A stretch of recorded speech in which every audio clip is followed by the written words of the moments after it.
Well, meanwhile, a group of cyclists from Dumfries have set off for Glasgow to take part in the Pedal on Cop event. Up to 1,000 demonstrators on bikes from all over Britain are expected to converge on Scotland's biggest city. Their aim is to highlight the importance of cycling to the climate change fight and call for more cycle-friendly funding. Bruce Mackenzie reports.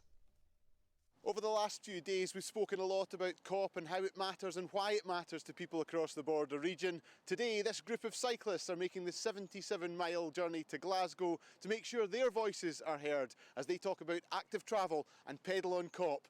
As they were getting ready to leave, we caught a few words with them.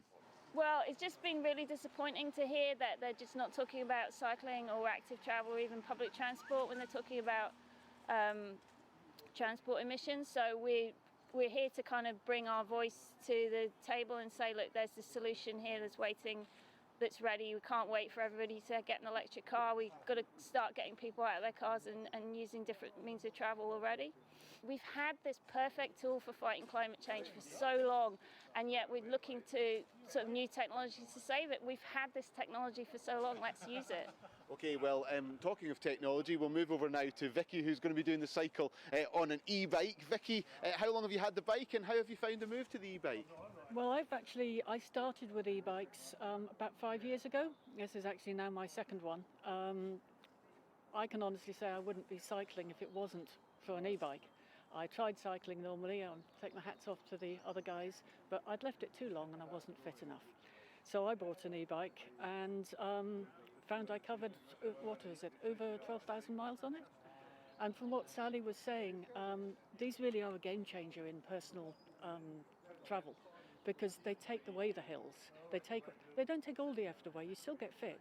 But it does mean that I stay just about 7 miles outside of Dumfries, and I can quite easily pop in on the bike and do a shop and that sort of thing, and I don't have to get in my car. One of those seeing the cyclists off today was the council leader, Elaine Murray. I asked her if the council's doing enough to make places like this accessible for active travel.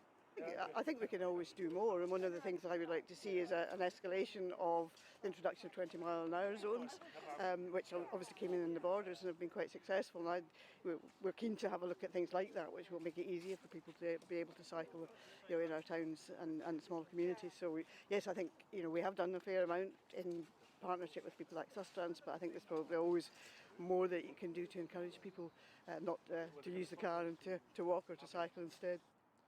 21 years ago, signs like this popped up around the country trying to get more of us on our bikes. The cyclists on their way to Glasgow hope that call will only get louder in the days to come. Bruce Mackenzie, ITV News in Dumfries.